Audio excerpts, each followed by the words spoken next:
Hello, and welcome to Vow, Voices of Wisdom, the show that might not be for everybody, but everybody needs to watch this show. And I'm your host, Brenda Simmons. I like to always thank LTV and the staff here for their courtesy and their openness to give me the opportunity to do this show.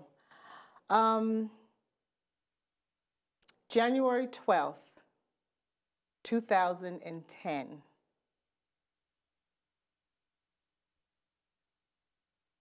Some people remember 9/11. You automatically know what 9/11 is, but January 12th, 2010. Today I have on my show today Mimi Michel-Guerra, and she's going to tell you about her story. Welcome, Mimi. Welcome. Thank you. How are you? I'm good. Good. Good. Mimi's a loving mom, a mother of two, Yep. a loving wife, and also deputy registrar at the village of Southampton. I call her the everything woman. She can cook. And how many languages? 5. That's all? Yes, that's all. That's That's all. just 5? Sorry. And how many brothers? There are, well, now 7 of us. 7 of us. So it's 4 boys, myself, and 2 sisters. And today we want to talk about, first of all, let me tell you, you grew up in Brentwood? And I grew up in, the first 4 years of my life were in Belgium. Moved here, did about 6 months in Westbury, and grew up in Brentwood until I moved to Southampton in my junior year of high school. So you said you were in Belgium. So your mom, your dad, My mother's Belgian. And? My father's Haitian. Okay. They met while they were both attending the University of Brussels because it was cheaper then. You know, Belgium had the Belgian Congo in Africa. So if you came from a third world country, you actually saved, you benefited. Oh, I see. So although my father graduated from high school in Westbury, it was financially a better idea to go to Belgium for college. Okay. So today we are honoring your dad. And we want to talk about what happened on that day. And today I want it to be your story. Okay. All right. So we're going to get through this. Yeah. Aren't we? Yes, we are. Yes. I work with Mimi, so I remember her getting that phone call. And if we can get through that, you can just move us through up to that point, your experience with your story about what happened. Well, leading into that phone call, actually, we had, on the day of the earthquake, my youngest brother called us, the baby brother. And he said, you know, have you heard from Dad? Did you hear what happened? And I was unaware because I had just gotten home. And I tried calling the cell phone. It was busy. I mean, I'm sure everyone was trying to call their loved ones in Haiti at the time. So we tried for 2 days or so. We'd get the phone would pick up, but you wouldn't get an answer, things of that nature. So basically at that point, it was a hunt. So we went on topics.com. Everyone, you know, myself, my sisters, aunts, everyone was trying to hunt for my father. Anybody who knows him, this is where he was. He was in his hotel, you know, and people in the town where the hotel was, which is Petit Guave, which is right outside of the epicenter. So they got hit harder than Port-au-Prince. Everyone in that town knew my father. So it was pretty quick. We met a missionary who knew people who had worked at the hotel for my father, got in touch with one of them, and that's how we found out that he had passed in the earthquake, along with 40 other people at the hotel, because the hotel just collapsed. So your father owned the hotel? He owned the hotel, ran the hotel. He was actually having a conference, because every year, one hotel would host all the other businesses, because it was trying to boost tourism in Haiti. Right. So he, along with everyone there, perished. But yeah, that phone call was, yeah. So at that point when you found out, I recall you saying that I remember your focus was you was on a mission Yeah. to go there. Right, because at the time we had found out he had died, but no one knew where he was. Later that same evening, we got a call from the same missionary saying that they had located his body and that he was at the morgue, which in Haiti is basically you take it with a grain of salt because people don't really tell the truth. There was no functional morgue. So basically he was sitting at a cemetery in Haiti in open air. So just out there propped up against a tombstone or something, or a mausoleum. And they had told us, okay, you know, they can hold him, but due to the lack of electricity and so on, we had to hurry. So yeah, we were on a mission to go down there. And prior to that, we were going down regardless. My sister and I had planned on going down.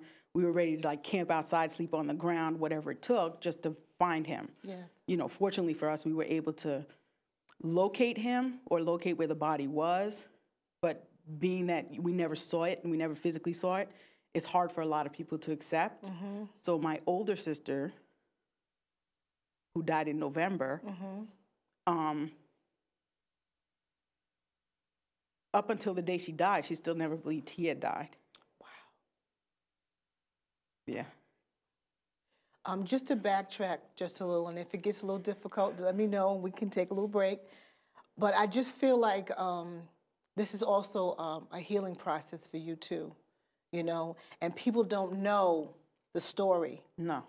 They've heard of it, they've heard whatever, but I think, you know, it was important, you know, for someone to hear this firsthand. So even, I wanted people to even hear your process of even you flying down there and that whole process of where you stayed and that whole thing, you know? Well, that's what it was. We were just concerned because the day after the earthquake, all of a sudden it was announced there were no flights into Haiti. So that was, now it's becoming a logistical nightmare. We had heard that you could fly into the Dominican Republic, but we were concerned about crossing the border because unless you had someone to meet you there, the whole, crossing the border in general is a problem. But I got in touch with a friend in the Dominican Republic, and they told me that, no, the buses, they have like tour buses, I guess, the same thing as the jitney. But, Right. And they had upped their trips. They normally did 1 trip a day. They were doing 3 trips a day because everyone who was flying in, whether it was, the Red Cross, other organizations that were there to help, they couldn't fly into Haiti either. So your choice was either take the bus or pay, $800 round trip to take a helicopter into Haiti, which, hello. Right. So we went to the Dominican Republic, didn't know anybody. The phones we couldn't get signal. As soon as I could get a little bit of a signal, emailed the individual. My aunt had gone down the day prior. And this is actually an acquaintance to her that she had just met. She had asked him to please take care of her nieces that were coming in the next day. And we're sitting there at the airport wondering, what are we going to do? And I'm waiting for this contact to email me back. And all of a sudden, this gentleman shows up and says, are you Michel? He just said the last name, Michel. And I looked at him like, what is he talking about? Who is this guy? And I looked over at my sister. And so being that I speak Spanish, she doesn't. I said to him, that's my last name. And he said, I took your aunt to the border yesterday, and she told me to take care of her nieces. And that's when I said, well, what was her name? And he said, Kedley. And I said, oh, okay. This is kosher, Wow. But that's what I'm saying. It was just like some divine, power. Yeah. And he then took us to his house because we got there. It had to be 2 a.m. Took us to the house, fed us, put us up because my brother was coming in on a later flight. We managed to go get him later in the day. He set up accommodations for us that night because we couldn't leave. This is all, and it's like a perfect stranger, but it was surprising to see because typically or historically, Dominicans have not tolerated Haitians very well. Oh, really? Because you still have Haitian slaves in the Dominican Republic. But it was just like this overwhelming sense of, people wanting to just help and do what they could. They all felt badly for it. And he really went above and beyond. But this was the person that, became our guiding light, basically. Yes. took us to go purchase the tickets, got on the bus. Coming back, it was a nightmare. So needless to say, by the time the trip was over, I was emaciated. My brother was sick because you just didn't have the facilities and you couldn't eat. You couldn't do much of anything. But this one gentleman was there the whole time. And But from there, From the Dominican Republic, so we got on the bus. Okay. He took us to the bus depot the next morning. Prior to, we stopped and got provisions for our family on the other side because my father had 3 young kids. So, and my uncle was also there. So we stopped, got provisions, got on the bus. That was, I'm going to say, a 9-hour trip. 9 hours? 9-hour trip. We left that morning at 11 o'clock and got in, I'm going to say, just after 8. So, yeah, that's what it was, 9 hours. Wow. So got in and, you're hustling, and my aunt met up with us at the bus depot and took us to this place. We basically slept outside. You slept outside? Outside. So you had the missionaries that were also staying on the same property, who of course came prepared with tents and what have you. We were just trying to carry as little as possible because we anticipated going to Petit Guave, and having to sleep outdoors. You didn't want to have luggage and bulky items. But they were in tents and so on, and I literally slept on an outdoor swing, and my brother and my sister slept on the ground in a gazebo or something. But, there had to be about 20 of us sleeping outdoors. And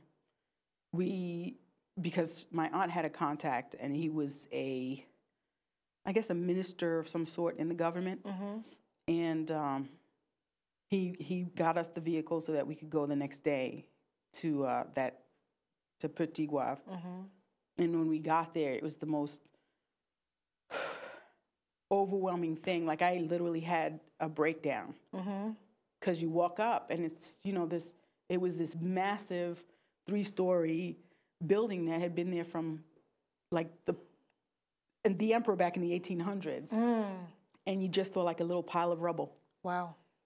And you had people working on that pile trying to salvage whatever was salvageable. And there was a gentleman who actually showed us where they found my father's body, and how many others had died. And from there, they took us to the local cemetery, and my father was buried in the second hole. It was a mass grave, but in the second hole, and right next to it, I couldn't even get out of the car. And next to it was an open grave with bodies in it, but waiting to be filled so that they could cover it up. So it was, yeah. Yeah. Yeah. And you actually spent time in Haiti. Oh, yeah. I had lived and worked there. You lived and worked there. My father was very big on education. Like, that was his main thing. So he had 3 schools as well as the hotel. And when I first went down, he was working for the government in the finance department, and still was teaching the earlier part of his day. He would teach 2 classes and then go to work because that's what he stressed about. So I ended up teaching 1st grade in that same school. So for a year, I lived with my dad down there, and I felt, I remember when I first went down, I hated it. I despised it because it just didn't have the amenities that you're accustomed to here. Right. Plus, I was away from everybody, all my friends, and it's not like just picking up the phone here. And how old were you? I was 19. Okay. And I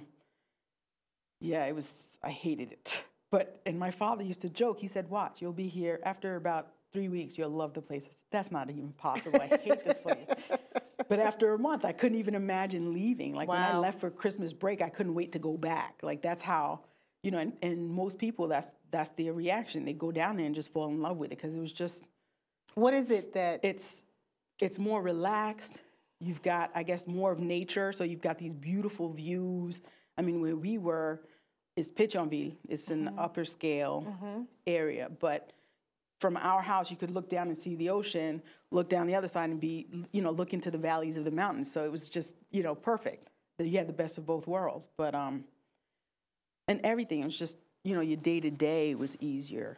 You still had house servants, which in my father's house was not the same as others because he, like I said, stressed education. So he actually paid.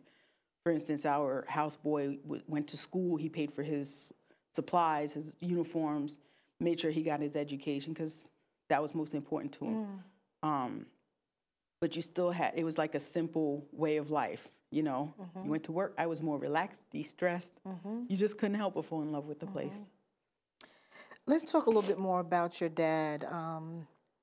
He grew up there in Haiti? He grew up there. He came here, he was about 16, 15.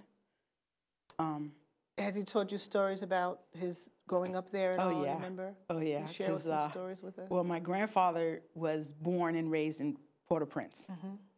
My grandmother was more of a country girl. It was Plaisance, which is like a province outside. So that was funny. But they would vacate, you know, he emphasized their vacations or summers. They call it, you know, vacation. Right. But their summers, they would go back to Plaisance and live in this house. And he would tell us about these huge tarantulas, which I saw some. Huge tarantulas that would actually throw webs that would crack windows. Are you kidding? And he would mess with those. He loved the country, and that's what I think bothered us the most. It was that he went back there to try and bring it back to his prior glory. Oh, I see. Like that was his purpose of going back, and he didn't see that. My grandfather was ousted, was kicked out of the country, which is why they ended up here. He was actually kicked out by the previous dictator. Because, your grandfather was? Yes, because he actually spoke out against Papa Doc. And so he wanted to die at home. He wanted to die in Haiti and didn't have the opportunity. So my father went back, actually, shortly after my grandfather died, and they thought he was my grandfather because they have the same name. Oh, I see. And they shot at him in the car. They shot at your dad? Yeah, that was under Baby Doc, though. Okay. Yeah, it was interesting. I bet. It was interesting. He had stories after the coup with Aristide, the militia that basically was, you know, had martial law on the country and the grotesque things that they would do. But still, he had no desire to leave. He had a mission. Yeah, he endured all of that, was imprisoned and everything, but he was imprisoned? Oh, yeah. Do you know what for? They just didn't, because he spoke out against the militia at the time. So, but he endured all that and still, you know, like I said, his ultimate goal was to see a return to his prior glory. So he did what he could. So I want you to give us more to an insight now, what's going on now, and just give us an insight what's going on now. Because, you know, we see on the TV, on the media, and, you know, we're bringing back today, January 12th. Right. Because we don't want anybody to forget. Right. You know, that's what the purpose today is. But what is it like, you think, now, and what can you tell the audience about? Well, as far as the people, Haitians are one of the most resilient people you'll find. So for them, it's, you know, they make do with what they have, and it becomes business as usual. But because you have so many that are still in tent cities and don't have ID cards and things of that nature, because other than here, every other country pretty much, you go to Europe, you go to the islands, they all have to carry ID cards, and without these documents, there's a lot of benefits that you can't access. So the fact that so many of them are still in tent cities and stuff, you do have that underlying tension, but it's more so towards the government and the situation being what it is. Right. The problem with that is that due to the corruption, they were supposed to have an election, and after the earthquake, they decided to postpone it because it was supposed to be that February following. I see. Right. I see. So they postponed it, and it was scheduled for November 28th. They had the election, but then when they tallied up the votes, and it was one screw up upon another, kind of like, you remember our elections here, the screw up in Florida? Yes. Something like that. Yes, I see. So something similar, and they said, okay, we'll do a round two. So round two was scheduled. Actually, they just had the elections. That was on the 20th of March. Okay. They expected the results by today, but now saying they're probably not going to get them until April 7th. And why is that? Once again, because they want to make sure that everything's done right. Now, the problem with that is that all this aid that was promised and pledged from other international countries is being withheld pending the results of these elections. Could you repeat that? The Did I hear you right? Yes. Okay. Yes. You're saying again? That the aid that they were promised and pledged has not gotten to them because it's being withheld until pending the results of the elections. So when people, like myself, or you have these missions that go down there on the regular and see little to no change, it's frustrating because you know that they were pledged this money. I myself pledged money. So you start to wonder, where is it all going? And you still have so many people that are displaced and what have you, and not really much progress. And I do know that they're getting some aid. Mm-hmm. The problem, I don't understand logistically what they're doing or how they're deciding on where they're distributing it, because they're not distributing it where it should be. Now, that's another point I want to make. Where is it being distributed, and where should it really be going to? Well, it should be going... To clarify all that, right. too. If you remember the earthquake, Port-au-Prince is kind of... Haiti looks like this. So it has a southern peninsula, northern peninsula, and then a little island section. Port-au-Prince is in that island section towards the south. The southern peninsula, like 30 miles, 40 miles in, that's where the earthquake actually hit. That's where the plates moved, what have you. So places like Léogâne, Petit Goâve, where my father's hotel was, those places were devastated. Léogâne was almost leveled. And I remember when we got there, this is 2 weeks after the earthquake, you were just starting to see the military head out there.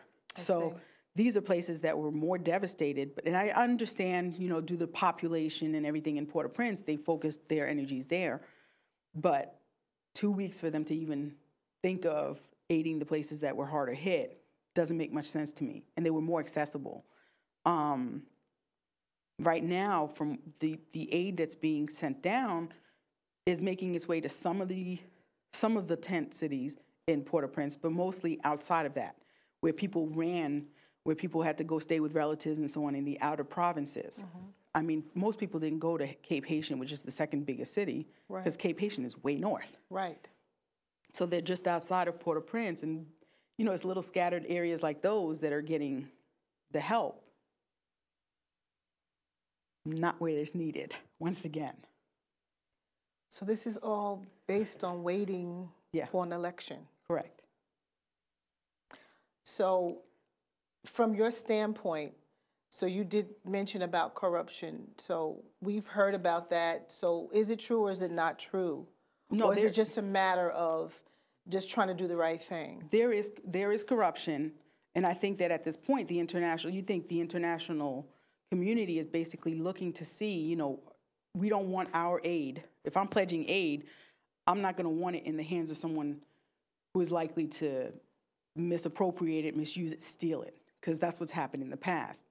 René Préval, in my opinion, was the best president they've had to date. And why? Democratically, because he did the most for the country in itself. He improved the infrastructure. He did a lot of things under his presidency that, let's say, Aristide, who magically reappeared in the country after 7 years of exile, that he didn't do. And during his presidency, he was accused of stealing and allowing certain things like cooperatives and so on to basically steal his, the nation's money. And those are the only two examples we really have. So you have one that's corrupt, right? One that was good, and prior to that, you had two dictators. One was worse than the other, but still two dictators. So it's not exactly the best situation. The problem is that Haitians are kind of fed up because when they've had political unrest or political issues, the U.S. has stepped in and worked against them. Worked against? The Haitians. So, really? Yes. Which was an educational lesson for me. Okay. You figure after Baby Doc, there was the coup, took him out. You had this weird militia regime. And instead of coming in or having the UN come in to try and police the area, they allowed this man to do what he did and placed an embargo on Haiti, an already strained country. You place an embargo. At the time, my father said, I think gas was $7 a gallon U.S. So imagine what they were paying in Haiti. People started rigging their cars so that they could use all kinds of different fuels. Right. Survival. Yeah, basically. And when it finally came to a head, this individual who ran this militia gets taken to the States. So he wasn't even, they didn't even have an opportunity to try him in Haiti. This is customary though. With Baby Doc, it was the same thing. With the US's help, they took him and placed him in the south of France. With Aristide, they sheltered him the first time, helped him get back into power, and then when it was problems again in 2004, he's exiled to South Africa. So it's as though the state comes in, doesn't let you do, the United States step in, it's the big bully brother, that's how they view him. Yeah. Which is if you go down there, the US had to leave. It was all UN forces down there because they just were not welcome. Because it was time and time again, they were stepping in, basically dictating to them what they were going to do and allowing these criminals basically to go free and not be tried in that country. Yeah. Well. Yeah. This has been Voices of Wisdom. And we've had Mimi Michel-Guerra here on the show. And this show has been her story about Haiti and especially about her dad. And we honor him today. And before I leave, I would like to read this poem, and I would like you to keep the camera on his picture for me. It's called What is Less Than Nothing? Devastation of Haiti, destroying of Katrina. Can the poorer get poorer? Taking from not adding to. 0 minus 0 equals 0. Where is Robin Hood? What is less than nothing? Survival is, faith is, endurance is, comeback is, fight back is, stand up is. When it's less than nothing. Mimi, you have any last words that you want to say before we go off the air? Not really. I just pray that, the general public doesn't forget, because Haiti tends to be overlooked, that they just don't forget that there's an entire nation of people, who really could use their help and are deserving of it. That's pretty much it. Well, thank you so much for being on my show today. And I'm just honored to give you the opportunity to share your story. And this has been Voices of Wisdom, a show that we talk about real relationships. And also, the show is informative, is educational, and as of today, you heard, is also controversial at times. Thank you.